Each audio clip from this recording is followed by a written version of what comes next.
We begin today with Secretary of Homeland Security Kristi Noem, who's joining us from Florida. Madam Secretary, thanks for being with us. Absolutely, Ed. Thank you for inviting me. Yes, well, we have a lot to discuss, so we want to start with this because we've learned that Immigration and Customs Enforcement is planning on expanding operations in the coming days to Chicago. When are those operations expected to start? And you said in recent days that you're using the recent deployments in Los Angeles as a model. What does that mean?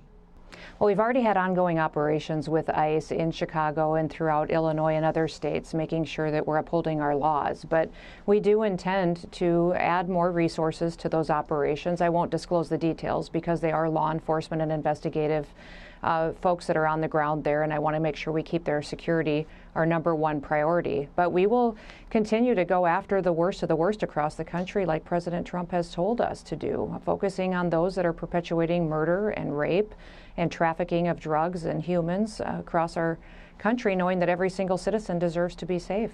Part of what distinguished the Los Angeles operations, however, is that National Guard troops were there, in essence, protecting or backing up those federal agents as they conducted operations. Is that what we should expect to see in Chicago? You know, that always is a prerogative of President Trump and his decision.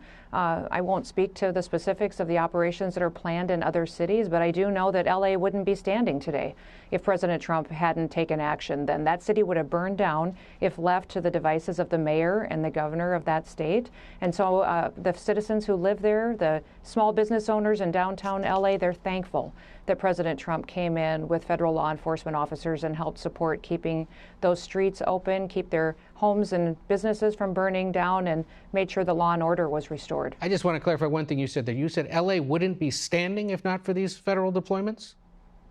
So many of those homes and businesses that were in downtown LA and in those areas were dealing with riots and violence, and coming in and bringing those federal law enforcement officers in was incredibly important to keeping peace.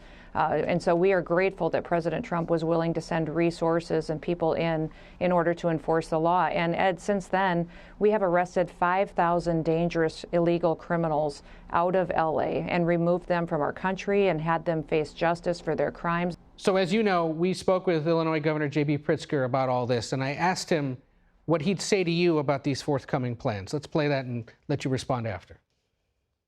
If she were to call you, what would you say? What's your message to her? Well, I'd tell her that what she's doing is inflaming passions and causing disruption that doesn't need to be caused. We have people that have lived, yes, in the state of Illinois and the city of Chicago for decades, working here, paying taxes. They're law-abiding members of our communities, friends, neighbors. And why are we arresting them? Why are we making them disappear? Indeed, they're even disrupting the lives of people who are attempting to go through a legal process to stay in this country, who've been invited to a hearing, and then they're arresting them in the hallways on their way to that hearing. So this is dangerous. They shouldn't be doing it. It's anti-American. It's un-American. And I would tell her to maybe check herself for what does she really believe. She's also critical of the fact that Chicago is one of those cities that doesn't cooperate with federal immigration operations. And she was quoted as saying that Illinois, quote, refuses to have our back. Well, that's not true. In fact, there were police officers who made sure that there was nobody interfering or attacking or causing problems for the ICE officials that were here. People have a right to express themselves. People have a right to their First Amendment, freedom to express. And we protect that, too, in the city of Chicago. So it's not true that nobody has their backs. What we won't do, however, is engage in what is a federal effort. That is to say, they have their job, immigration. We have our job, which is to fight violent crime on the streets of our city. And by the way, we're succeeding at that job. But when they bring people in and don't coordinate with us, they're going to cause enormous problems. Madam Secretary, your response?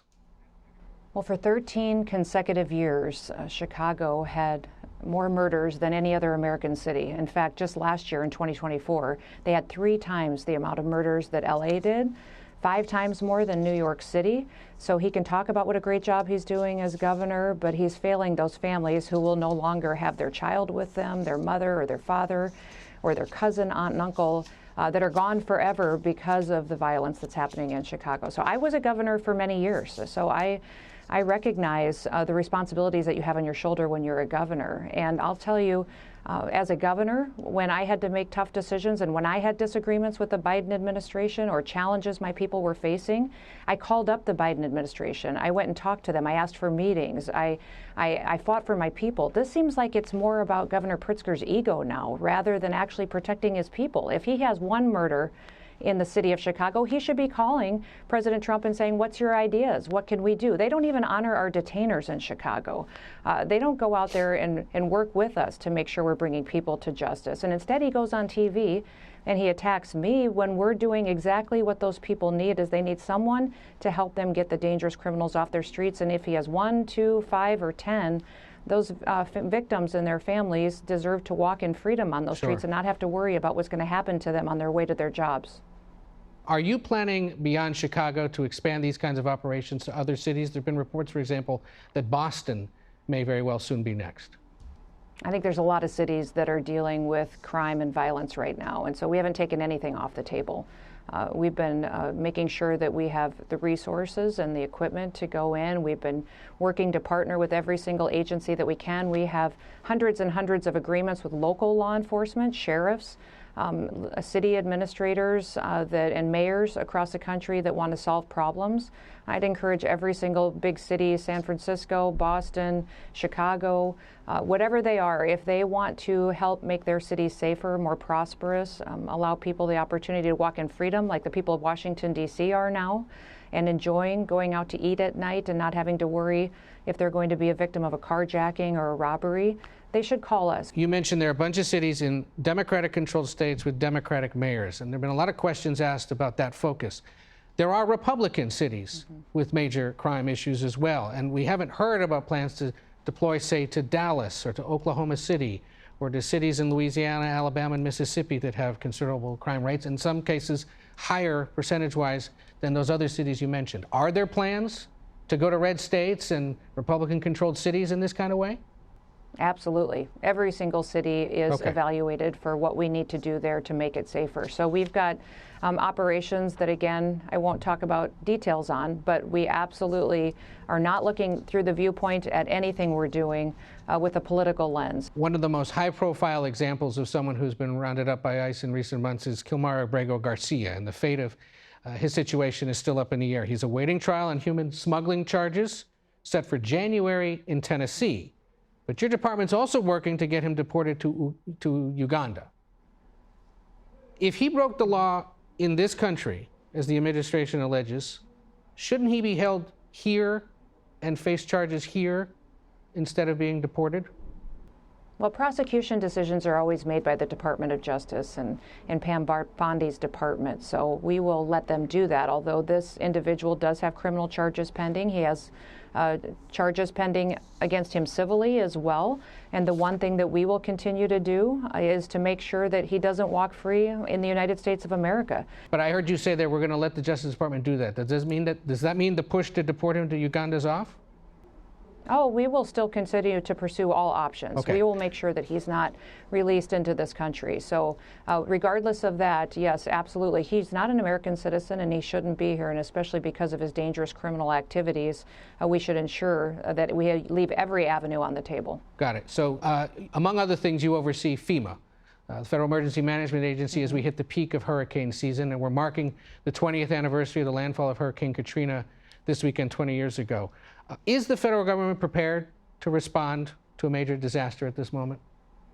We are absolutely more prepared than the last administration and doing a much better job responding to the disasters we've already experienced since President Trump has been in the White House. We've had over a dozen, close to 20 different disasters throughout the country just since President Trump has been the President of the United States, and we have deployed resources twice as fast as FEMA ever has in the past, gotten people on the ground over 100% quicker than any other administration has. In fact, with the disasters that we saw that were so horrific and devastating in Texas and New Mexico, North Carolina. We've had people on the ground within hours responding to those families that were in crisis.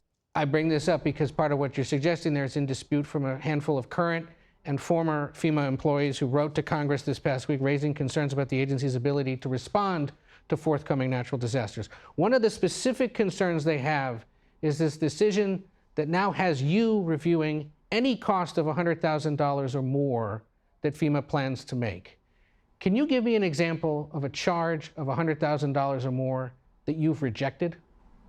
Yeah, absolutely. We paid hundreds of thousands of dollars, millions of dollars to a one-woman firm to deliver to us 30 million meals, and she delivered only 50,000 to us. And it was a one person that the federal government had contracted with in order to deliver 30 million, and I don't know how they ever expected one person to do that. We had a person that was being paid hundreds of thousands of dollars to book meetings that of less than 10 to 15 people, and with no meetings that we saw that were productive or couldn't be done by sending an email. Over and over again, we're looking at these contracts and looking at the fact that, are they duplicative? Are they just supporting woke ideologies, DEI, or are they actually delivering disaster response, which is what FEMA's job is to put in place operations to support states and local governments to take care of people.